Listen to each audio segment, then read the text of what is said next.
अब हम गर्ग संहिता से माधुर्य खंड का पाठ कर रहे हैं, जिसमें सब कथाएं श्री कृष्ण की ब्रज कन्याओं के साथ है और वो मधुर लीलाएं हैं, जिनके शरीर की कांति अलसी के फूल के समान है। कैसा? अलसी का फूल, अलसी के फूल के समान जिनका शरीर का रंग है, और यमुना के तट पर कदम वृक्ष के नीचे विद्यमान है, और नूतन गोपांगनाओं के साथ लीला विलास करते हुए अत्यंत शोभा पा रहे हैं। वे वनमाली श्री कृष्ण हमारा मंगल का विस्तार करें। अत श्री कुसुमोप में एकांतिर यमुना कूल कदम मध्यवर्ती नव गोप वधु विलासशाली वनमाली वितनो तु मंगलानी। जिन्होंने पीताम्बर की फेंट बांधी हुई है, कमर में फेंटा, पीताम्बर से फेंटा कसा हुआ है, और जिनके मस्तक पर मोर पंख का मुकुट सुशोभित है, और गर्दन एक और झुकी हुई है, जब बंसी बजाते हैं तो गर्दन झुकी, और लकुटी और बंसी हाथ में लिए हुए, जिनके कानों में चंचल कुंडल झलमला रहे हैं, उन परम पटु नटवेशधारी श्री कृष्ण का मैं भजन करता हूँ। परिकरी कृत पीत पटम हरिम सिख किरीट नटी कृत कंदरम लकुट वेणुकरम चल कुंडलम पटुतरम नट वैस धरम भजे। राजा बहुलाश से पूछ रहे हैं, किससे? नारद जी से। राजा बहुलाश से पूछ रहे हैं, हे मुनि, श्रुति रूप आदि गोपियों ने जो ब्रज में प्रकट हुई हैं, पहले उनको वर प्राप्त हुआ श्रुति रूपा गोपियों को, तो अब ब्रज में प्रकट हुई हैं, तो किस प्रकार श्री कृष्णचंद्र का साहचर्य पाकर अपना मनोरथ पूर्ण करती हैं। श्रुति रूपादयो गोप्यो भूत पूर्वावरान मुने कथम श्री कृष्णचंद्रेण जाता पूर्ण मनोरथा। तो राजा बहुला से पूछ रहे हैं, श्रुति रूपा गोपियां जो वेदों की ऋचाएं हैं, वे भी भगवान को जब जगाती हैं सृष्टि के प्रारंभ में, तो भगवान के रूप पर मोहित हो जाती हैं, और भगवान के प्रति उनके अंदर माधुर्य की भावना आ जाती है, और भगवान को पति रूप में प्राप्त करने की इच्छा होती है। तो वे वेदों की ऋचाएं जो है ब्रज में गोपियां हुई। और राजा बहुला से पूछते हैं कि इन वेदों की ऋचाओं ने कैसे भगवान को पति के रूप में प्राप्त किया। हे महाबुद्धि गोपाल, श्री कृष्ण चंद्र का चरित्र परम अद्भुत है, इसे कहिए, क्योंकि आप सब प्रकार के विद्वानों में सबसे श्रेष्ठ हैं। गोपाल कृष्ण चरितम पवित्रम परमाद्भुतम ये तन्वद महाबुद्धे तुम परावर वित्तम। तो नारद जी ने कहा, हे राजन, श्रुति रूपा जो गोपियां थीं, वे शेष साई भगवान विष्णु के वरदान से ब्रजवासी गोपों के उत्तम कुल में उत्पन्न हुई। अभी हमने पहले सुना था कि मिथिला पूर्ववासिनी जो स्त्रियां थीं, तो वे 9 नंदों के घर में उत्पन्न हुई। 9 नंदों के घर में कितनी कन्याएं उत्पन्न हुई, कितनी कन्याएं उत्पन्न हुई? 9 नंद। और नंद, ये 9 नंद कृष्ण के पिता नहीं है, नंद कृष्ण के पिता नंदराज हैं, जिनके पास 1 करोड़ गौएं हैं। और नंद उसको कहते हैं जिस पर 9 लाख गौएं हो। तो नंद गांव में 9 नंद थे, तो प्रत्येक के पास 9 लाख गौएं थी, और उनके घरों में मिथिलापुर वासिनी गोपियां ने जन्म लिया। और ये श्रुति रूपा गोपियां हैं जो वेदों की ऋचाएं थीं, इन्होंने जन्म लिया ब्रजवासी गोपों के उत्तम कुल में जन्म लिया, गोपों के उत्तम कुल में जन्म लिया। श्रुति रूपास या गोप्यो गोपानाम सुकुले ब्रज लेभिरे जन्म वैदे है शेष साई वराच्छता। इन सब ने वृंदावन में परम कमनीय नंद नंदन का दर्शन करके उन्हें पति रूप में पाने की इच्छा से वृंदावनेश्वरी वृंदा देवी की आराधना की। अब देखिए, ये श्रुति रूपा गोपियां दूसरे प्रकार की साधना करते हैं। एक ही कार्य है इनका, एक ही कार्य है कि भगवान को पति रूप में प्राप्त करना। मिथिलापुरवासिनी गोपियां हैं वो मार्गशीर्ष में कात्यायनी व्रत करते हैं, और जो श्रुति रूपा गोपियां हैं ये जो है वृंदा देवी की आराधना कर रहे हैं। जो वृंदावन की ईश्वरी हैं वृंदा देवी, उनकी आराधना करती हैं। कमनीयम नंद सोनम विश वृंदावने चताम वृंदावनेश्वरीम वृंदाम भेज रे तन्वरे छया। वृंदा से उनको वर प्राप्त हुआ, वृंदा देवी से उनको वर प्राप्त हुआ। तो भगवान भक्त वत्सल भगवान श्री हरि उनके ऊपर शीघ्र प्रसन्न हो गए। तो वृंदा देवी ने वरदान दे दिया तो भगवान बंधे, अपने भक्तों के जो है वचन में भगवान बन जाते हैं। तो भक्त कोई वचन दे दे तो फिर भगवान भक्त के वचन की रक्षा करते हैं। वृंदा देवी ने वचन दे दिया कि तुम्हें कृष्णपति रूप में प्राप्त हो गए, तो श्री कृष्ण जो है वृंदा देवी के वचन से बंधे हैं। तो क्या हुआ, श्री कृष्ण शीघ्र प्रसन्न हो गए और रोज उनके घरों में रास क्रीड़ा के लिए जाने लगे। रोज घर में ही जाते हैं, है ना उनके ही घरों में जाते हैं। वृंदा दत्तान्वरा दासो प्रसन्नो भगवान हरि नित्यम तासाम गृहे जाते रासार्थम भक्त वत्सलः। एक दिन रात में 2 पहर बीत गए, भगवान बहुत विलंब से आए, रात्रि के 2 पहर बीत गए। तो पहला पहर होता है प्रदोष काल, 8:10 से 10:34 तक होता है प्रदोष काल। और इसके बाद होता है निशा काल, निशा काल 10:34 से 3:22 तक होता है। तो रात्रि के 2 पहर बीत गए, तो 3:22 पर पहुंचे भगवान। इतने लेट, इतना विलंब हो गया। तो श्री कृष्ण रास के लिए उनके घर में आए। एक धातु निशीथन्या व्यतीते प्रहर द्वये रासार्थम भगवान कृष्ण प्राप्तवान तन गृहान्न। उस समय उत्कंठित गोपियों ने उन परम प्रभु का अत्यंत भक्ति भाव से पूजन करके मधुर वाणी में पूछा। तो पूजा किया उनकी, और इसके बाद मधुर वाणी में पूछा। तथा उत्कंठिता गोप्या कृत्वा तत्पूजनम परम प्रपक्षु परया भक्त्या गिरा मधुरिया प्रभु। गोपियां बोली, हे श्री कृष्ण, जैसे चकोरी चंद्रमा के दर्शन के लिए उत्सुक रहती है, जैसे चकोरी चंद्रमा के दर्शन के लिए उत्सुक रहती है, उसी प्रकार हम गोपांगनाएं आपसे मिलने को उत्कंठित रहती हैं। तो हमारे लिए कितना कष्ट हुआ, आप इतनी देर से आए, तब आप हमारे घर में शीघ्र क्यों नहीं आए? हमारा इतना जो है कष्ट हुआ विरह का हमें। कथम न चागता शीघ्रम नो गृहान मृदिनादन उत्कंठिता नाम गोपी नाम तो चंद्रे चकोरव। श्री भगवान ने कहा, हे प्रियाओ, जो जिसके हृदय में वास करता है वो उससे दूर कभी नहीं रहता, जो जिसके हृदय में वास करता है उससे दूर कभी नहीं रहता। देखो, सूर्य तो आकाश में रहता है और कमल भूमि पर उन्हें देखते ही खिल उठता है। तो दूर रहने से प्रेम कम नहीं होता, भगवान के दूर रहने से प्रेम नहीं कम होता है, भगवान पर सब बातों का उत्तर रहता है तो भगवान कहते हैं दूरी होने से कोई प्रेम कम नहीं होता। कमल देखो जमीन में है, पानी में, और चंद्रमा कितना ऊपर है, सूर्य कितना ऊपर है, लेकिन देखते ही खिल जाता है। तो प्रेम तो जो है कमल का इतना है सूर्य से है। यो यस्य चित्ते वसति न सा दूरे कदाचन खे सूर्यम कमलम भूमौ दृष्टुयदम स्फुरति प्रिया। हे प्रियाओ, आज मेरे साक्षात गुरु दुर्वासा मुनि भांडीर वन में पधारे हैं अब साक्षात गुरु तो दुर्वासा मुनि को अपना गुरु भी बनाते हैं, और कभी चक्र भी चला देते हैं तो उनकी इच्छा है, गुरु जब चाहो तो गुरु बना लो तो हमारे जो है साक्षात गुरु दुर्वासा मुनि भांडीर वन में पधारे हैं। उन्हीं की सेवा के लिए मैं चला गया था, क्या करूं, गुरु की सेवा के लिए चला गया था, क्या करूं। भगवान कहते हैं भांडीरे में गुरु साक्षात दुर्वासा भगवान मुनि आगतोद्य प्रियास्तस्य सेवार्थम गतवान हम। गुरु ब्रह्मा है, गुरु विष्णु है, गुरु महेश्वर है, गुरु साक्षात पर ब्रह्म है, उन श्री गुरु को मेरा नमस्कार है। गुरु ब्रह्मा गुरु विष्णु गुरुर्देवो महेश्वर गुरु साक्षात परम ब्रह्म तस्मै श्री गुरवे नमः। अज्ञान से अंधे बने हुए मनुष्य की दृष्टि को जिन्होंने ज्ञान अंजन की सलाका से खोला, उन श्री गुरुदेव को नमस्कार है। अज्ञानति मिरांधस्य ज्ञानांजन शलाकया चक्षुरुन्मीलितं येन तस्मै श्री गुरवे नमः। अपने गुरु को मेरा स्वरूप ही समझना चाहिए। भगवान शिक्षा दे रहे हैं, हर व्यक्ति को अपना गुरु मेरा स्वरूप समझना चाहिए और कभी उनकी अवहेलना नहीं करना चाहिए। गुरु संपूर्ण देवताओं के स्वरूप होते हैं।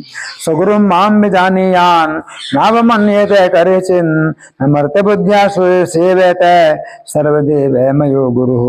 अतः साधारण मनुष्य समझकर उनकी सेवा नहीं करनी चाहिए। हे प्रियाओ, मैं उनका पूजन करके उनके चरण कमलों में प्रणाम करके तुम्हारे घर देरी से पहुंचाऊं। उनकी पूजा की है, उनके चरण कमलों में प्रणाम किया, तब देर से तुम्हारे पास आया हूँ। तस्मात् तत्पूजनम कृत्वा नत्वा तन्पदे पंकजम आगतो हम विलंबेन भवती नाम गृहान प्रिया। तो नारद जी कहते हैं, हे राजन, श्री कृष्ण का ये उत्तम वचन सुनकर समस्त गोपांगनाओं को बड़ा विस्मय हुआ। अब ये ऋषि ये है श्रुति वेदों की ऋचाएं हैं, है ना, तो उनको भी आश्चर्य हुआ कि ये सबके ईश्वर इनके भी गुरु। तो वेद तो ये बताते हैं, इनसे बढ़कर कोई नहीं, इनका कोई गुरु नहीं है, और ये अपना गुरु बता रहे हैं। तो बड़ा विस्मय हुआ कि आपके भी गुरु हैं क्या? बड़ा विस्मय हुआ और हाथ जोड़कर सिर झुकाकर श्री कृष्ण से बोली। श्रुत्वा तत्परमं वाक्यम गोप्या सर्वास्तु विस्मिता कृतांजलि पुटा ऊचु श्री कृष्णम नम्र कंधरा। गोपियों ने कहा, हे प्रभु, ये तो बड़े आश्चर्य की बात है, ये तो बड़े आश्चर्य की बात है। आप स्वयं परिपूर्णतम परमेश्वर के भी गुरु दुर्वासा मुनि है, ये जानकर हमारा मन उनके दर्शन के लिए उत्सुक हो रहा है। अब तो हमें भी उनके दर्शन की उत्सुकता हो रही है। परिपूर्ण तमस्यापि दुर्वासास्ते गुरु स्मृतः अहोतं दर्शनम कर्तुम मनोनश्चोदितम प्रभु। हे देव, हे परमेश्वर, आज रात के 2 पहर बीत जाने पर उनका दर्शन हमें कैसे प्राप्त हो सकता है? अब रात के 2 पहर और बचे हैं, तो वो बीत जाएं तो हम उनका दर्शन करें। 2 पहर तो आपने लगा दिए, अब 2 पहर हम भी जो है गुजार करके चाहते हैं उनके दर्शन करना। बीच में विशाल नदी यमुना की बड़ी बाधा हो रही है, बीच में विशाल नदी यमुना की बहुत बाधा हो रही है, बातें नहीं। अतः हे देव, बिना किसी नौका के यमुना जी को पार कैसे हम कर पाए? इतनी गोपियां भी है ना, तो कैसे जो है नौका भी कितनी मिलेगी, तो बिना नौके हम कैसे पार कर पाए, है ना। अद्य देव निशीथिन्या व्यतीते प्रहरे द्वये कथम तन दर्शनम भूयात् अस्माकं परमेश्वर। तथा मध्ये दीर्घ नदी यमुना प्रतिबंधिका कथम तत्तरणम नाभम रते देव भविष्यति। श्री भगवान बोले, हे प्रियाओ, यदि तुम लोगों को अवश्य ही वहां जाना है तो यमुना जी के पास पहुंचकर मार्ग प्राप्त करने के लिए इस प्रकार कहना। अगर यमुना पार करना है तो तट पर जाओ यमुना जी के, और इस प्रकार कहना, यमुना जी से इस प्रकार कहना। अवश्य में विगंतव्यम भवती बिर यदा प्रिया यमुना में ते चैतन्य वक्तम यम मार्ग हे दवी। तो रास्ता पाना है तो बोलना ही पड़ेगा, रास्ता अगर पाना तो बोलना ही पड़ेगा। बोलो क्या बोलो? यदि श्री कृष्ण बाल ब्रह्मचारी, यदि श्री कृष्ण बाल ब्रह्मचारी और सब प्रकार के दोषों से रहित हो तो हे यमुना जी, हमारे लिए रास्ता दे दो। अब बोलना ही पड़ेगा, चाहे सही हो गलत हो, बोलना ही पड़ेगा, रास्ता है चाहिए। यदि कृष्णो बालयति ही सर्वदोष विवर्जितः तर्हि नो देहि मार्गम वे कालिंदी सरितांबरी। ये बात कहने पर यमुना तुम्हें अपने आप रास्ता दे देंगी, तो चली जाना पार करने। उस मार्ग से तुम सभी सुखपूर्वक चली जाना। इत्युक्ते वचने कृष्णा मार्गम वो दासति सुतः सुखेन तेन ब्रजत योजम सर्वा ब्रजांगना। तो नारद जी कहते हैं, हे राजन, उनका ये वचन सुनकर सभी गोपियां अलग अलग विशाल पात्रों में 56 प्रकार के भोग लेकर यमुना जी के तट पर गईं और सिर झुकाकर उन्होंने श्री कृष्ण की कही हुई बात दोहरा दी। सिर झुका के दोहराई, भी सही तो नहीं है लेकिन अब बोलना ही पड़ेगा। सही गलत जो भी हो बोलना ही पड़ेगा, रास्ता चाहिए, तो सिर झुका कर बात दोहराई। सिर झुका के बोलने का मतलब यही है कि कोई बात सही नहीं हो तो लज्जा आ रही है, तो सिर झुका करके उन्होंने ये बात दोहरा दी। श्री कृष्ण की कही बात दोहरा दी, अपनी बात नहीं है ये, कृष्ण बोल रहे हैं। तो दोहरा दी, हे राजन, फिर तो तत्काल यमराज जी ने उन गोपियों के लिए मार्ग दे दिया। मार्ग मिल गया, मार्ग मिल जाए किसी तरह से तो मार्ग मिल गया। इति स्तुत्वाथ तन्वाक्यम पात्र दीर्घ भुजांगना षट्पंचाशत्तमान भोगान नीत्वा सर्वा पृथक पृथक यमुना मेत्य हरियोक्तम जगुरानद कंधरा सद्या कृष्णा दतो मार्गम गोपीभ्यो मैथिलेश्वर। उस मार्ग से सभी गोपियां अत्यंत विस्मित होकर भांडीर वट के पास जा पहुंची। बड़े विस्मित हो गई। अब बोलते कुछ नहीं है, सही गलत जो भी हो, लेकिन बहुत यमुना जी भी जो है यमुना जी को भी इन्होंने बना रखा है इस तरह से, है ना। तो यमुना जी भी मतलब तो रास्ता दे दिया। तो भांडी वट के पास जा पहुंची। वहां उन्होंने दुर्वासा मुनि की परिक्रमा की। उनके आगे बहुत सी भोजन सामग्री रखकर उनका दर्शन किया। सबके अपने अपने 56 भोग के थालियां सबने उनके सामने रखी, उनका दर्शन किया। और फिर सबकी सब कहने लगी, हे मुने, पहले मेरा भोजन ग्रहण कीजिए, पहले मेरा भोजन ग्रहण कीजिए। सबने रखे अपने अपने थाल, पहले मेरा, पहले मेरा, पहले मेरा। दुर्वासा मुनि को बोले, तेने गोप्योगता सर्वा भांडीरम चाति विस्मिता तथा प्रदक्षिणीकृत्य मुनिम दुर्वास समझता नत्वा तदर्शनम चक्रु पुरोधृत्वासनम बहु मे पूर्वम चापि मे पूर्वम अन्नम भोज्यम त्वया मुने। इस तरह परस्पर विवाद करती हुई गोपियों का भक्ति सूचक भाव जानकर मुनि श्रेष्ठ दुर्वासा ने ये वचन कहा। सबकी भावना है कि मेरा पहले, मेरा पहले। तो उन्होंने जो है ये वचन कहा, एवं विविधमानानां गोपीनां भक्ति लक्षणम विज्ञाय मुनि शार्दूलः प्रोवाच विमलं वचः। मुनि बोले, हे गोपियों, मैं तो परमहंस हूँ, तो मैं अपने हाथ से खाता नहीं। मैं कृत परमहंस हूँ, अपने हाथ से उठा के भोजन नहीं करूंगा। इसलिए तुम लोग अपना अपना भोजन अपने हाथों से मेरे मुंह में डाल दो। बड़ा भारी मुंह खोल लेता हूँ, सब लोग मेरे मुंह में डाल दो अपना अपना भोजन।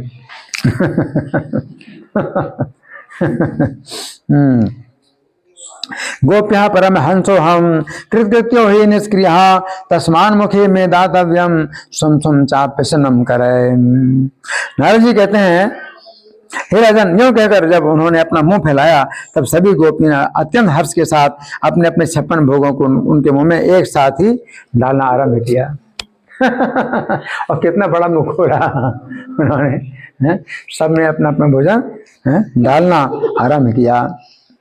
एवं विदाई तेन मुखे गोप्योति हर्षिता षट्पंचाशत्तमान भोगान स्वान स्वान सर्वा समाक्षिपन।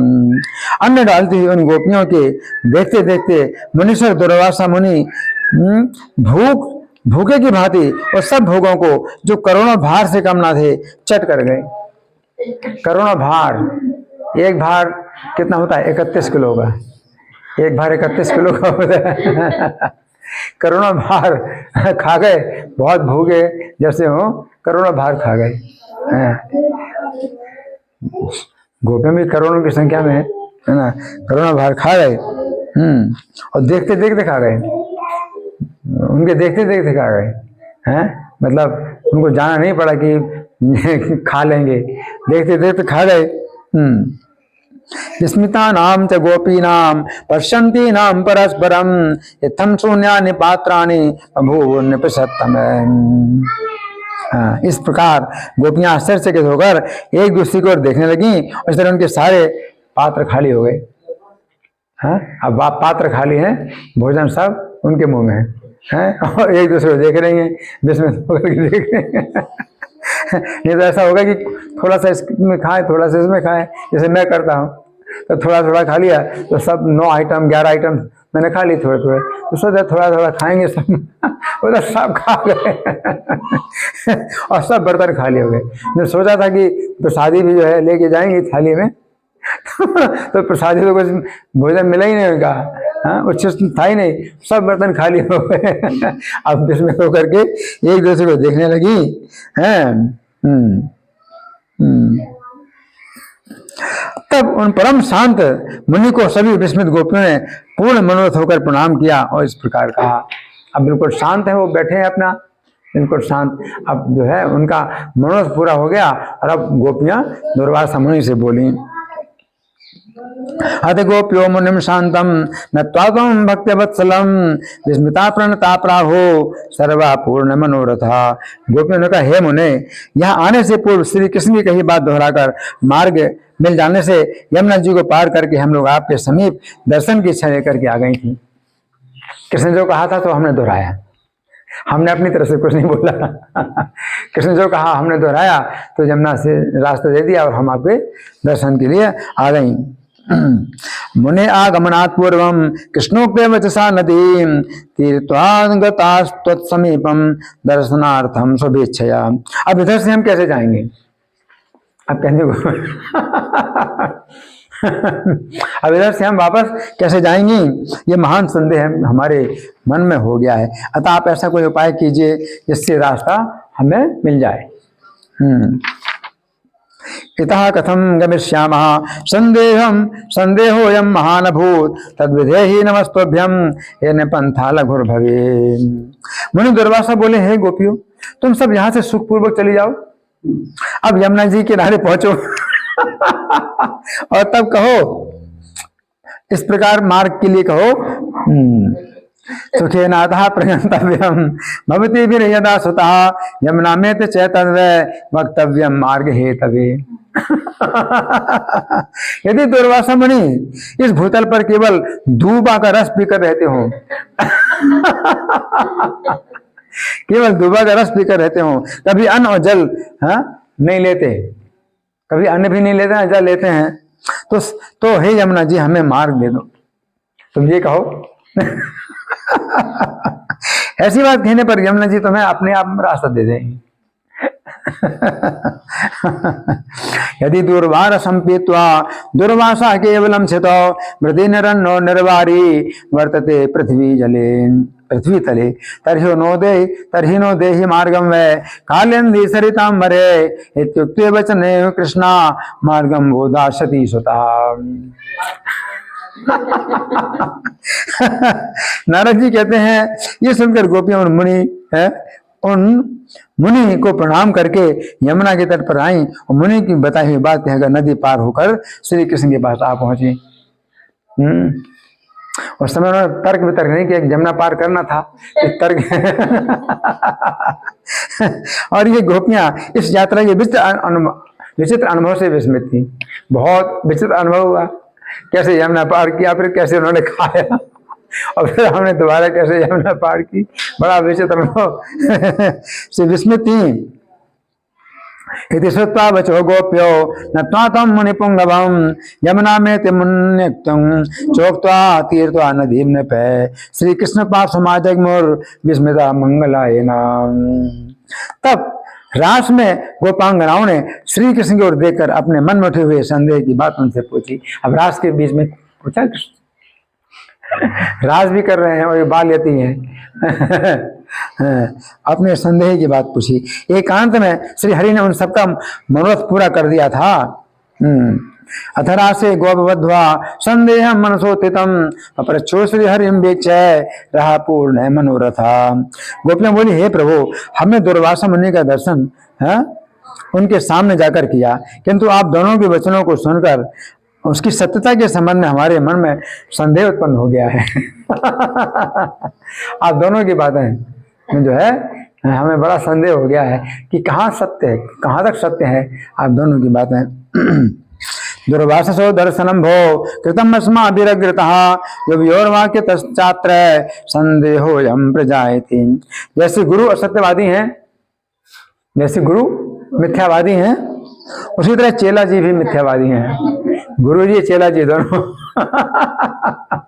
दोनों मिथ्यावादी हैं, इसमें संशय नहीं है, इसमें संशय आप तो गोपियों के उपपति हैं, गोपियों के उपपति हैं, और बचपन से ही रसे हैं, फिर आप बाल ब्रह्मचारी कैसे हुए?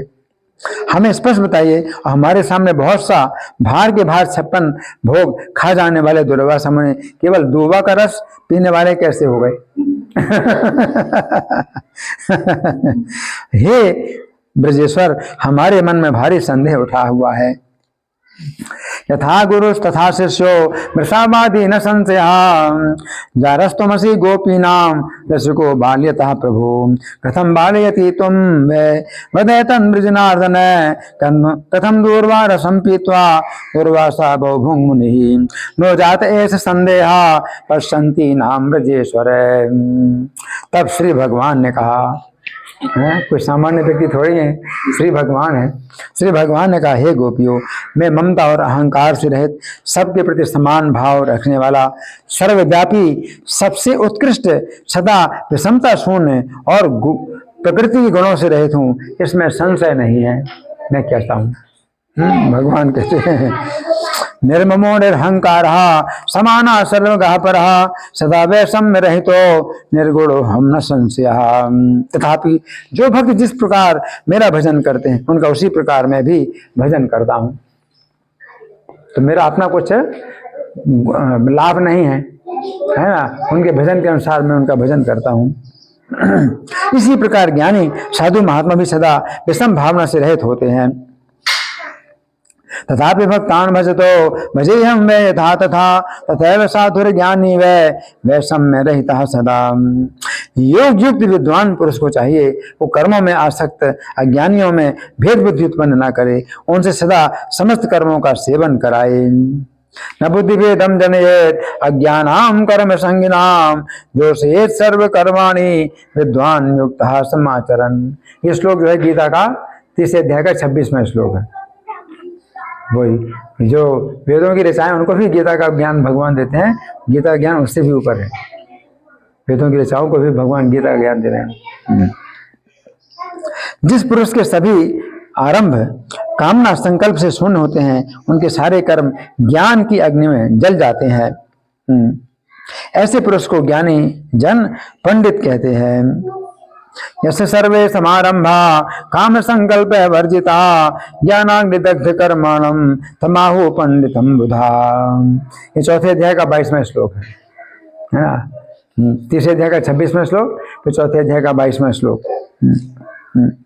जिसके मन में कोई कामना नहीं है, जिसने चित्त और बुद्धि को अपने बस में कर रखा है और जो समस्त संग्रह परिग्रह छोड़ चुका है, वो केवल शरीर निर्वाह के कर्म करता हुआ पाप को नहीं प्राप्त होता है।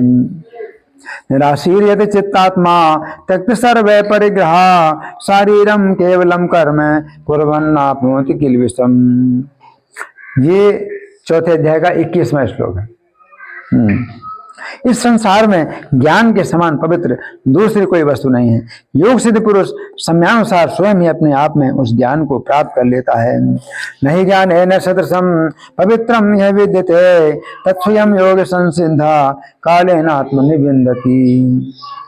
ये श्लोक जो है नहीं ज्ञान है सदृशम 38वां श्लोक, चौथे अध्याय का 38वां श्लोक है।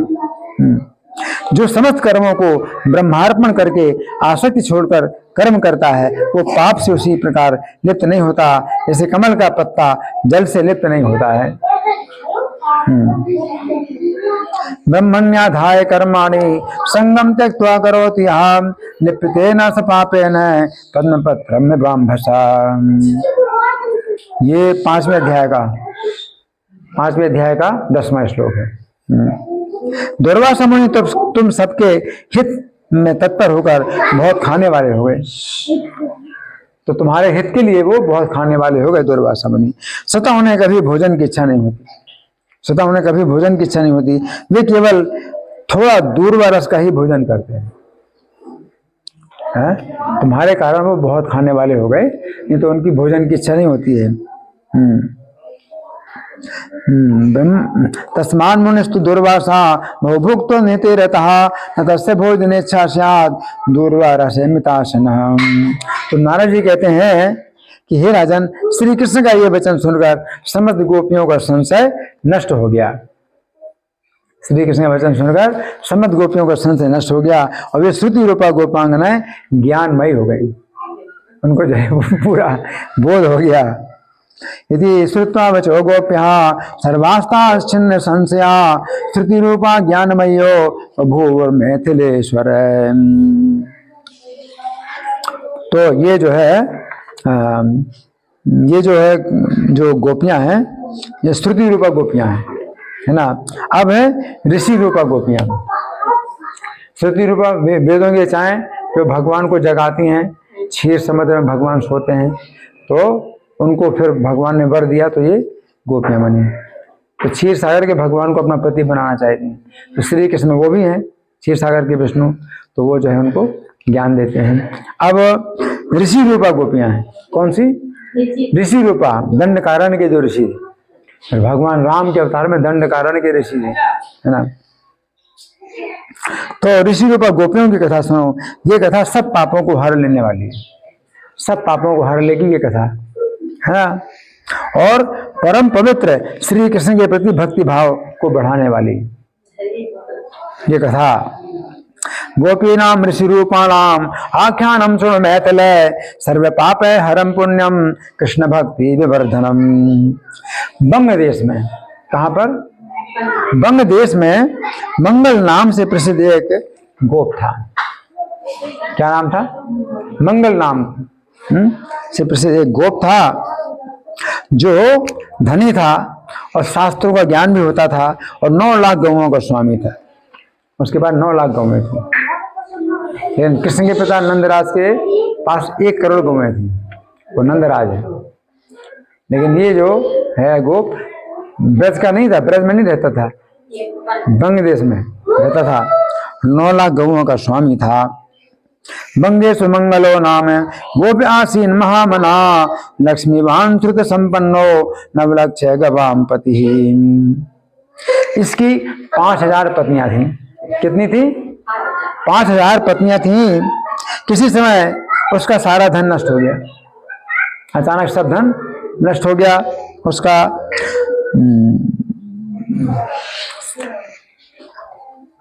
भार्या 5 सहस्राणि बभूव तस्य मैथिले कदाचित दैव योगेन धर्म सर्वम क्षयम गतम। चोरों ने उसकी गौओं का अपहरण कर लिया, चोरों ने उसकी गौओं का अपहरण कर लिया। कितनी गौएं थी? 9 लाख गौओं का अपहरण कर लिया।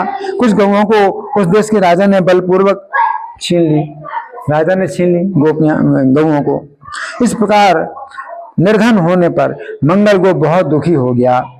चोरैर्नीतास्तस्य गावः काश्चिन्द्राज्ञा हृता बलात् एवं दैन्येषु संप्राप्त दुःखितो मंगलो भवन्। उन्हीं दिनों श्री राम के वरदान से दंडकारण्य के निवासी ऋषि उसकी कन्याएं बनी। अब कन्याएं इतनी हो गई, एक तो बहुत निर्धन हो गया और दूसरी दंडकारण्य के ऋषि उसकी कन्याएं बन गई। तो कन्याएं, उनको कन्याएं बहुत हुई। कितनी पत्नियां थी? 5000 पत्नियां थी, 5000 पत्नियां थी ना। तो ये जो है करोड़ों कन्याएं हुई उनकी। श्री राम से वराद दंडकारण्य वासिनः ऋष्यास्त्रीत्व आपन्ना अभूवस्तस्य कन्यका।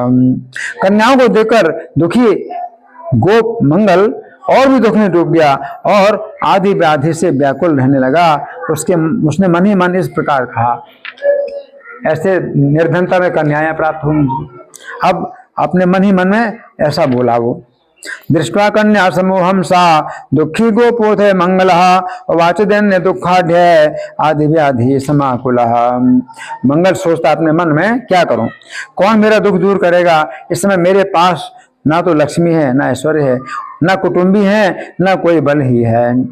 किम करो मी को गच्छामि को मैं दुखम में पोहति श्री न भूतिर ना भिजरो ना बलम में सांप्रतम। हाय, धन के बिना कन्याओं का विवाह कैसे होगा? जहां भोजन में भी संदेह हो वहां धन की कैसी आशा? भोजन में भी मुश्किल हो गया मेरा। धनम बिना कथम चासाम विवाहो हा भविष्यति भोजन यत्र संदेहो धनासा तत्र कीदृशी। निर्धनता तो थी ही, अब कन्याएं भी घर में आ गई, इसलिए किसी धनवान और बलवान राजा को ये कन्याएं अर्पित कर दूं। कोई बहुत धनवान बलवान राजा हो तो कन्याएं अर्पित कर दूं उसको, तभी इन कन्याओं को सुख मिलेगा। सतीदेन ने कन्या स्यु काकतालीय वनगृह तस्मात् कश्याप विराग्यस्तु धन्यो बलिनस्तु हम। नारद जी कहते हैं, हे राजन, इस प्रकार इन कन्याओं की कोई परवाह ना करके उसने अपनी बुद्धि से ऐसा निश्चय कर लिया और उसी पर डटा रहा। हाँ, सबको इकट्ठी दे दूं, अब कोई चिंता नहीं कि एक ही पति को इतनी सब कन्याएं में दे दूं तो ये कैसे रहेंगे, जो भी हो कम से कम इनकी रक्षा तो हो जाए। तो उसने फिर चिंता नहीं कि भी अलग अलग विवाह करूं, कहाँ से करूंगा अलग विवाह। तो उन्हीं दिनों मथुरा मंडल से एक गोप उसके यहाँ पर आया। मथुरा मंडल से एक गोप वहां पर पहुंचा। कहाँ पर? बंग देश में पहुंचा। दास्याम्यता कन्यकाश्चा कन्या नाम शोक हेतवे कदर्थी कृत्यता कन्या एवं बुद्ध्या स्थितो भवन तदैव मथुरा देशात् गोपश्च का समागतः। वो तीर्थयात्री था, उसका नाम था जय। क्या नाम था? जय। इसका नाम था मंगल, इसका नाम था जय। जय वो बुद्धिमानों में श्रेष्ठ था और वृद्ध था। उसके मुख से मंगल ने नंदराज के अद्भुत वैभव का वर्णन सुना कि नंदराज के घर में बड़ा वैभव उसने सुना।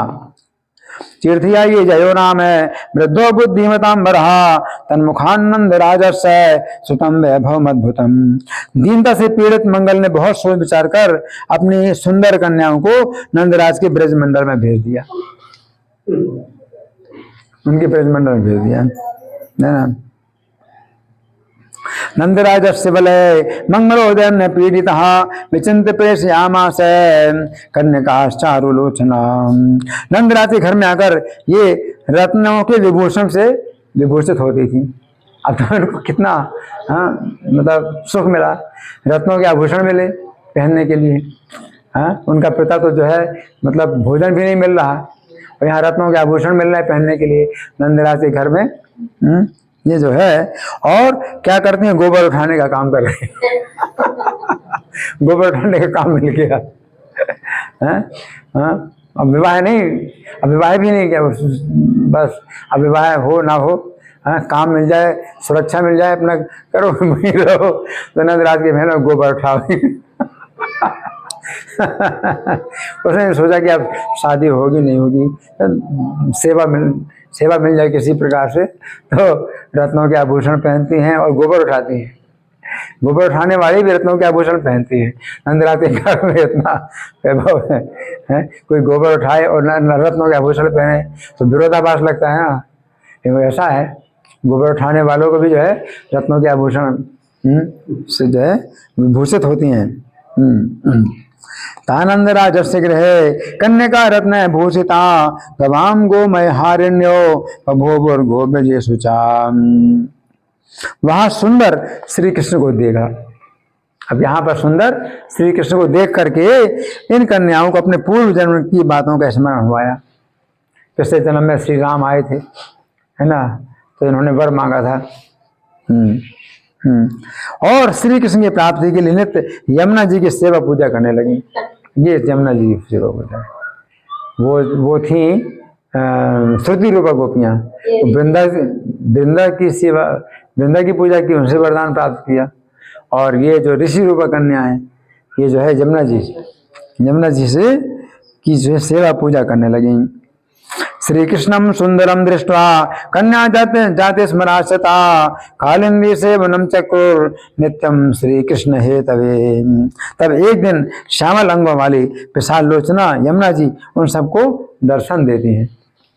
श्यामल आंखों वाली यमुना जी उनको दर्शन देती है और वर बोली वर मांगो। अथय कदा श्यामलांगी कालिंदी दीर्घलोचना ताभ्या सुदर्शनम दत्वा वरम दातुम समुद्यता। तब उन गोप कन्याओं ने ये वर मांगा कि ब्रजेश्वर नंदराज के पुत्र श्री कृष्ण हमारे पति होंगे। तब तथास्तु कहकर यमुना जी वहीं अंतर्धान हो गई। तावब्रजे ब्रजेशस्य पुत्रो भूयात् प्रतिष्ठनः तथास्तु चोक्त्वा कालिंदी तत्रैवान्तरे धीयते। ये सब कन्याएं वृंदावन में कार्तिक की पूर्णिमा की रात को रास मंडल में पहुंची। कार्तिक की पूर्णिमा, कार्तिक की पूर्णिमा की रात को रास मंडल में पहुंची। वहां श्री हरि ने उनके साथ उसी तरह विहार किया जैसे देवांगनाओं के साथ देवराज इंद्र विहार किया करते हैं।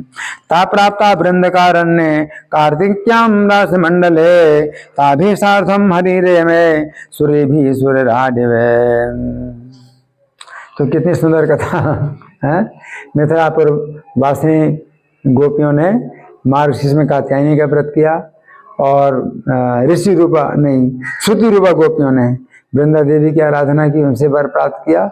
और इन्होंने जो है यमुना जी की है ऋषि रूपा गोपियाँ यमुना जी की पूजा कर यमुना से वर प्राप्त किया और इनको रास में फिर इनको जो है प्रवेश प्राप्त हुआ। अब तीसरा अध्याय वो मिथिलापुर वासिनी गोपियों का तो मैं सुना चुका हूँ ना। अब कौशलपुर वासिनी गोपियों का वर्णन सुनो। कौशलपुर वासिनी गोपियाँ मिथिला में जब भगवान ने जो है इनको वर दिया, मिथिलापुर वासिनी स्त्रियों को वर दिया और सीता को लेकर के जब अयोध्या जा रहे हैं तो कौशल देश रास्ते पर पड़ा। तो कौशलपुर वासिनी स्त्रियां भी राम का दर्शन करने के लिए आई तो वो भी मोहित हो गई। तो भगवान राम ने उनको संकेत में ही वरदान दे दिया, बातचीत करने का मौका नहीं था तो संकेत में ही वरदान दे दिया भगवान ने। तो ये कौशलपुर वासिनी गोपियां हैं। ये श्री कृष्ण का चरित्र समस्त पापों का नाश करने वाला है और पुण्य उत्पन्न करेगा। ये कथा जो है सब पापों का नाश करेगी और पुण्य उत्पन्न करेगी। कौशलानाम गोपिका नाम वर्णनम शृणु मैथिले सर्व पाप हरम पुण्यम श्री कृष्ण चरितामृतम। कौशल देश की स्त्रियां श्री राम के वर से ब्रज में 9 उपनंदों के घरों में उत्पन्न हुई।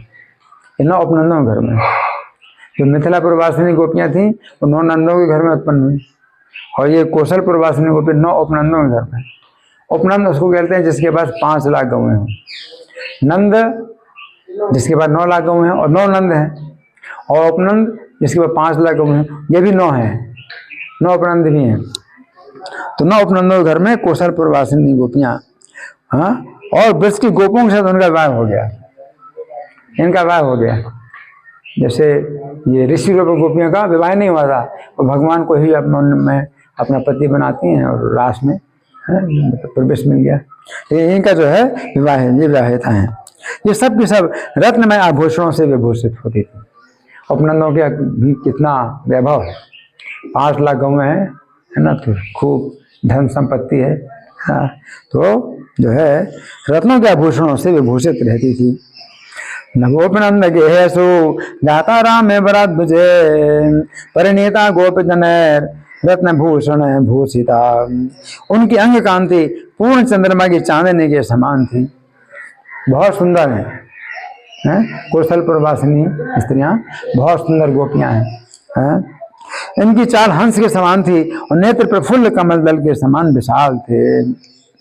पूर्ण चंद्र प्रतीकाशा नव यौवन संयुता पद्मन्यो हंस गमना पद्म पत्र विलोचना। पद्मिनी जाति की नारियां थी।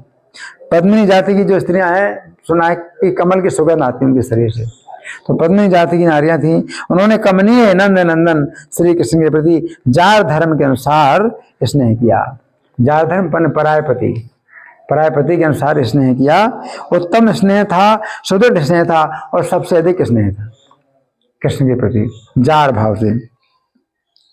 जार धर्मेण सुस्नेहम सुदृढ़म सर्वतोधिकम चक्रु कृष्ण नंद सुते कमनीये महात्मनि।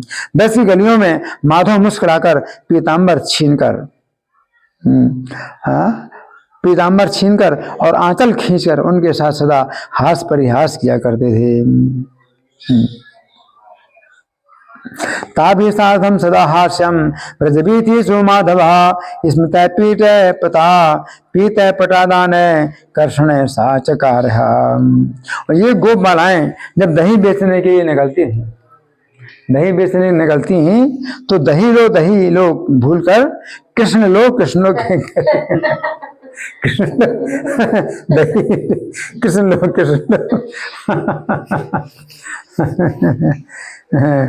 कि श्री कृष्ण के प्रति प्रेम आसक्त होकर ये कुंज मंडल में घूमा करती थी। यदि विक्रियार्थम अंत्यस्था कृष्ण कृष्ण तेचा ब्रुवन कृष्ण ही प्रेम संसक्ता भ्रमंत्या कुंज मंडले। आकाश में, वायु में, अग्नि में, जल में, पृथ्वी, नक्षत्र, संपूर्ण दिशा और वृक्षों में और जन समुदाय में भी उन्हें केवल कृष्ण ही दिखाई देते थे।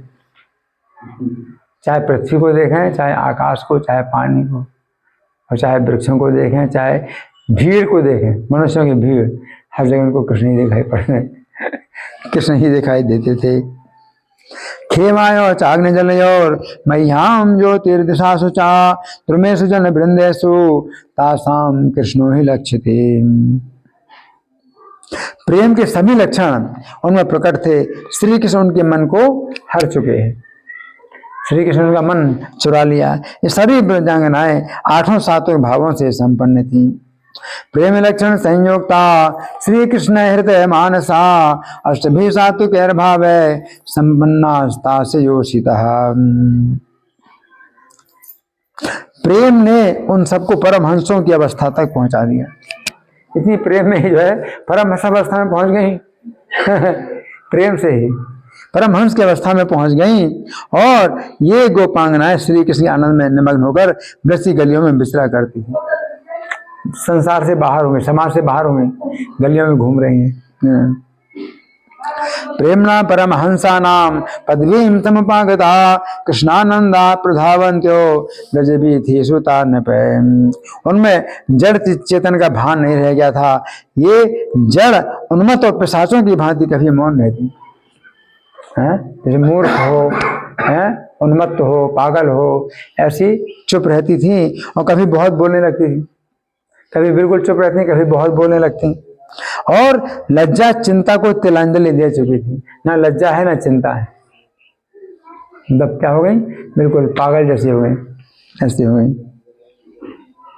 जड़ा जन्म न जानन्त्यो जड़ोन्मत्ते पिशाच बन अब्रुवन्त्यो वा गत लज्जा गत व्यथा।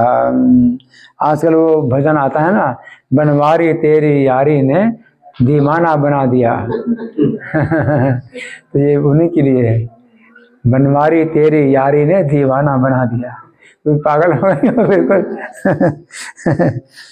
इस प्रकार कृतार्थता को प्राप्त होकर जो श्री कृष्ण में तन्मय हो रही थी, वे गोपांगनाएं बलपूर्वक खींचकर श्री कृष्ण के मुख को चूम लेती थी।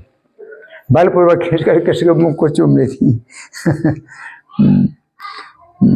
एवं कृतार्थतां प्राप्ता तन्मया से गोपिका बलादा कृष्ण कृष्ण से चुचुम्बुर मुख पंकजम।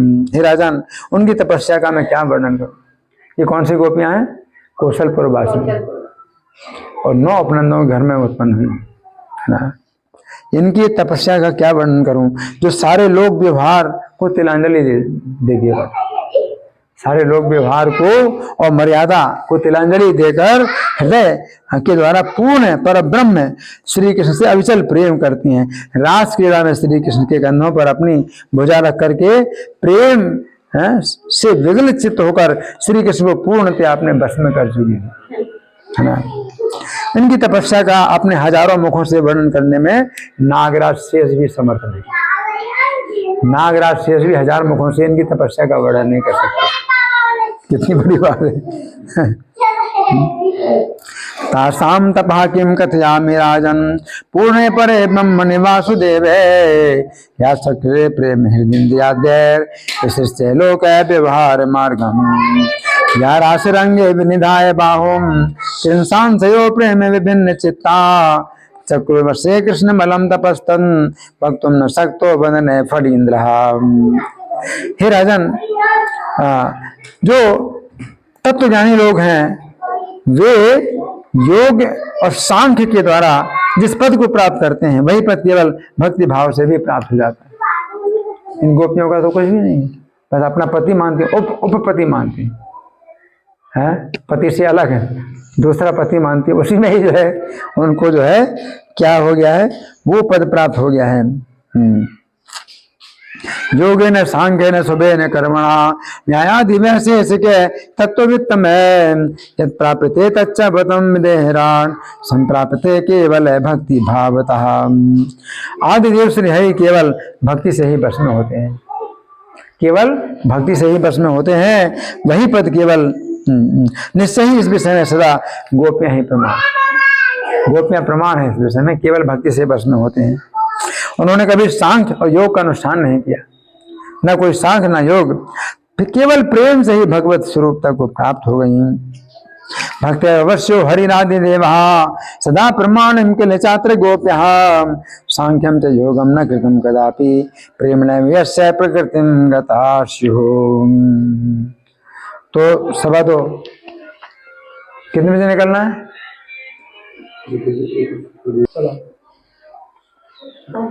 अब नारद जी कहते हैं ये एकादश अध्याय यानी 11वां अध्याय में सुना रहा हूं।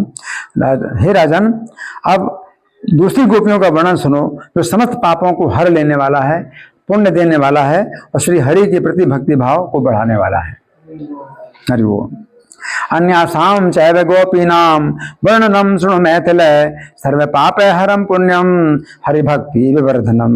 हे राजन, ब्रज में 6 वृषभानु उत्पन्न हुए, 9 नंद हैं, 9 उपनंद हैं।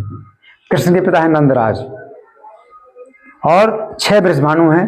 राधा रानी के पिता है वृषभानुवर। वृषभानु उसे कहते हैं जिसके पास 10 लाख गौएं हों, और वृषभानुवर जिसके पास 50 लाख गौएं हों। तो 6 वृषभानु थे और 1 वृषभानुवर, तो 6 वृषभानुओं के घर में ये पैदा हुई हैं गोपियां, है ना। तो ब्रज में 6 वृषभानु हुए, उनके नाम हैं, अलग अलग नाम है। राधा रानी के पिता नहीं है 6 वृषभानु। एक वृषभानु है नीतिविद, दूसरे मार्गद, तीसरे शुक्ल, चौथे पतंग, 5वें दिव्य वाहन और 6ठे हैं गोपिष्ठ। इनके घरों में लक्ष्मीपति नारायण के वरदान से जो कुमारियां उत्पन्न हुई उनमें से कुछ तो रमा वैकुंठ वासिनी थी। इसमें कई प्रकार की गोपियां 6 वृषभानु घर में उत्पन्न हुई। रमा वैकुंठ वासिनी गोपियां और ऊर्ध्व वैकुंठ निवासिनी गोपियां, और कुछ समुद्र से उत्पन्न हुई लक्ष्मी जी की सखियां, और कुछ अजित पद वासिनी गोपियां, और कुछ लोकाचल वासिनी गोपियां, कुछ समुद्र संभवा लक्ष्मी की सहचरियां थी। कई यूथ हैं इसमें, है ना। इन्होंने सदा श्री गोविंद के चरणों का चिंतन करते हुए माघ मास का व्रत किया है। ये माघ मास है ना, कार्तिक, अग्रहण, पौष, फिर माघ, है ना। तो माघ तो बाद में और ठंडा होता है। माघ मास का व्रत किया था और इस व्रत का उद्देश्य था श्री कृष्ण को प्रसन्न करना। उदो वैकुंठ वासन्य तथा अजतय पदाश्रिता श्रीलोकाचल वासन्य श्री सख्योपि समुद्रजा चिंतयन्त्यः सदागमं श्रीमन् गोविंद चरणाम्बुजं श्री कृष्ण से प्रसादार्थम ताभिर्माघ व्रतम कृतम। माघ मास के शुक्ल पक्षी पंचमी तिथि को भगवान ने उनको पास कर दिया, तो पूरा माघ भी नहीं हो पाया। माघ मास के शुक्ल की पंचमी, ये 10 दिन बाकी रहे, तो 10 दिन पहले ही भगवान ने इनकी प्रेम की परीक्षा ली और पास भी किया, है ना। तो और ये बसंत का शुभागमन का दिन है, बसंत पंचमी। माघ शुक्ल पंचमी को बसंत पंचमी कहते हैं। 40 दिन पहले आता है बसंत ऋतु, जब आती है उसके 40 दिन पहले आता है बसंत पंचमी का दिन। तो उनके प्रेम की परीक्षा लेने के लिए श्री कृष्ण इनके घर के निकट आए। हरि बोल, बिल्कुल चुप, शांत शांत। इनके प्रेम की परीक्षा के लिए श्री कृष्ण इनके घर के निकट आ गए, प्रेम की परीक्षा लेने के लिए। माघस्य शुक्ल पंचम्याम वसंतादो हरि स्वयं तासाम प्रेम परीक्षार्थम कृष्णो वे तन्गृहां गतः। व्याघ्र चर्म का वस्त्र धारण किए हैं, एक योगी राज है, बाघ के चर्म का वस्त्र धारण किए और जटा का मुकुट बांधे हुए। कौन सा मुकुट? जटाओं का मुकुट बांधे हुए और पूरे शरीर में विभूति रमाए हुए, पूरे शरीर में विभूति रमाए हुए और योगी के वेश में, और बंसी बजा रहे हैं। बंसी का फिर भी कुछ मिल रहा है संकेत, है ना। बंसी बजा रहे हैं और पूरे जगत का मन मोह रहे हैं कि कौन है ये योगी, कौन आ गया यहाँ, कैसा योगी आ गया, है ना। पूरे जगत का मन मोह रहे थे। व्याघ्र चर्मांबरम बिभ्रन जटामुकुटमंडितः विभूति धूसरो वेणुम वादयन मोहयन जगम। हरि बोल। बिल्कुल शांत, बिल्कुल शांत, ठीक है, बिल्कुल शांत, बिल्कुल शांत। अपनी गलियों में उनका शुभागमन हुआ देख करके सब ओर से मोहित और प्रेम विह्वल गोपांगनाएं उस तरुण योगी का दर्शन करने के लिए आ गई। हमारे घर में कौन सा कोई योगी है, तरुण योगी है, प्रेम से मोहित हो गई और बेहवल हो गई प्रेम से, और तरुण योगी का दर्शन करने के लिए घर से निकल आई। तासाम भी थे सुसंप्राप्तिम जिसे गोपियों भी सर्वतः आयुर्दर्शनम कर तुम मोहिता प्रेम बेहवला। उस अत्यंत सुंदर योगी को देख करके, अत्यंत सुंदर योगी को देख करके प्रेम और आनंद में डूबी हुई समस्त गोप कन्याएं एक दूसरे से कहने लगी, एक दूसरे से कहने लगी, परम सुंदर योगी को देख करके एक दूसरे से बोली, अतीव सुंदरम दृष्ट्वा योगिनम गोप्य कन्यका ऊचु परस्परम सर्वा प्रेमानंद समाकुला। गोपियां बोली, बाहर बाहर जाओ, बाहर बाहर बाहर जाओ, जाओ जाओ बाहर। गोपियां बोली, ये कौन बालक है, ये कौन बालक है, ये कौन बालक है, इसकी आकृति नंद नंदन से ठीक ठीक मिलती जुलती है, अथवा किसी धनी का राजा का लड़का है, किसी धनी राजा का लड़का होगा। स्त्री के कठोर वचन से घर छोड़ के चला गया। इसने स्त्री के कठोर वचन सुन करके घर छोड़ करके निकल गया और सारे अपने कर्तव्य छोड़ दिए हैं। कोयम शिशुर्नंद सुता कृतिर्वा कश्यापि पुत्रो धनिनो नृपस्य नारी कुवाग्बाण विभिन्न मर्मा जातो विरक्तो कृत्य कर्मा। बहुत ही सुंदर इसका शरीर है, कैसा सुकुमार है, कामदेव के समान सारे विश्व का मन मोह लेने वाला है। कौन है ये? कामदेव के समान सारे विश्व का मन मोह लेने वाला है। अहो, इसकी माता कैसे जीवित होगी? चिंता हो गई, माता की चिंता हो गई, इसकी माता कैसे जीवित रहेगी और इसके पिता कैसे जीवित रहेंगे, इसकी पत्नी, इसकी बहन इसके बिना कैसे जीवित रहेगी। ये सब जो है एक दूसरे से बातें कर रही हैं, कौन जीवित रहेगा इसके बिना। ऐसा बोले, अतीव रम्य सुकुमार देहो मनोजवन्भिश्च मनोहरोयम अहो कथम जीवति तस्य चास्य माता पिता च भार्या भगिनी विनयनम। ये विचार करके सब ओर से झुंड की झुंड उनके पास आ गई, सब झुंड की झुंड उनके पास आ गई और प्रेम से भेवल आश्चर्यचकित होकर योगीश्वर से पूछने लगी। सब घेर करके योगी से पूछने लगी, एवंता सर्वतो योथी भूतवा सर्वा ब्रजांगना पप्रच्छुस्तम योगी वरम विस्मता प्रेम भेवला। गोपियों ने पूछा, हे योगी बाबा, हे योगी बाबा, तुम्हारा नाम क्या है? हे मुनि, तुम रहते कहाँ हो? तुम्हारी वृत्ति क्या है और तुमने कौन सी सिद्धि पाई? ये सब बातें बताओ। पहला, नाम, अपना नाम बताओ। दूसरा, क्या काम करते हो? तीसरा, तुमने कौन सी सिद्धि पाई है? हमें सब बातें बताओ, सब बातें बताओ हमको। कष्टम योगिन नाम किम ते कुत्र वासस्तु ते मुने का वृत्तिस्तव का सिद्धिर वदनो वदताम भरे। सिद्ध योगी ने कहा। कौन बोले? सिद्ध योगी। सिद्ध योगी ने कहा, मैं योगेश्वर हूं, मैं योगेश्वर हूं, सदा मान सरोवर में निवास करता हूं, सदा मान सरोवर में निवास करता हूं। मेरा नाम स्वयं प्रकाश है, मेरा नाम स्वयं प्रकाश है। अपनी शक्ति से बिना खाए पिए रहता हूं, मैं शक्ति से बिना खाए पिए रहता हूं। योगेश्वरो हम एवासः सदा मान सरोवरे नामना स्वयं प्रकाशो हम निरन्ना स्वबला सदा। हे ब्रजांगनाओं, परम हंसों का जो आत्म साक्षात्कार है उसी के लिए मैं जा रहा हूँ, आत्म साक्षात्कार के लिए जा रहा हूँ। मुझे दिव्य दृष्टि प्राप्त हो गई है। क्या? मुझे दिव्य दृष्टि प्राप्त हो गई है। सार्थे परम हंसा नाम याम्यहम मे ब्रजांगना भूतम भव्यम वर्तमानम वेद्म्यहम दिव्य दर्शन। तो मैं भूत भविष्य वर्तमान तीनों कालों की बातें जानता हूँ। पहले क्या हुआ, इस समय क्या हो रहा है, आगे क्या होने वाला है, मैं सब बातें जानता हूँ। और मंत्र विद्या द्वारा उच्चाटन, मारण, मोहन, स्तंभन, वशीकरण भी जानता हूँ। सब विद्याएं जानता हूँ मैं। उच्चाटनम मारणम चा मोहनम स्तंभनम तथा जानामि मंत्र विद्या फिर वशीकरणम एव चा। गोपियों ने पूछा, हे योगी बाबा, तुम तो बड़े बुद्धिमान हो, तुम तो बड़े बुद्धिमान हो। यदि तुम्हें तीनों कालों की बातें पता है तो बताओ हमारे मन में क्या है, हमारे मन में क्या है बताओ। बताओ हमारे मन में क्या है।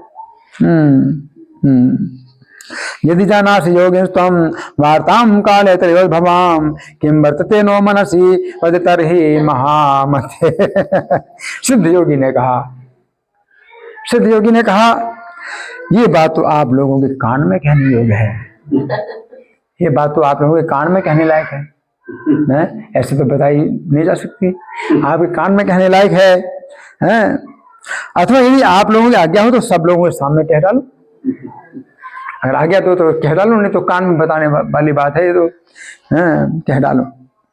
भवती नाम च करणांते कथनीयमिदं वचः स्मदाज्ञया वावं पक्षे सर्वेषां शृण्वता में है। गोपियां बोली, तुम सच में योगेश्वर हो, अब नहीं बोलना।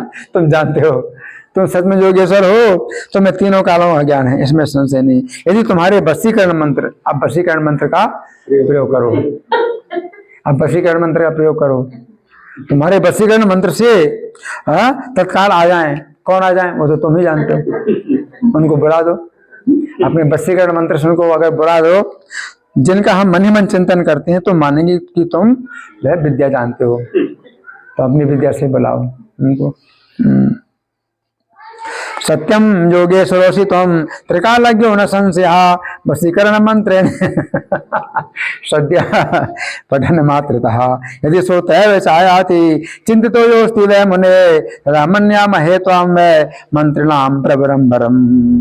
सिद्ध योगी ने कहा, सिद्ध योगी ने कहा, हे ब्रजांगनाओ, तुमने तो ऐसी बात कही जो परम दुर्लभ और परम दुष्कर है, ऐसी बात कही जो परम दुर्लभ परम दुष्कर है, तथापि मैं तुम्हारी वस्तु को प्रकट करूंगा। तो सत्पुरुषों की बात कही हुई झूठी नहीं होती।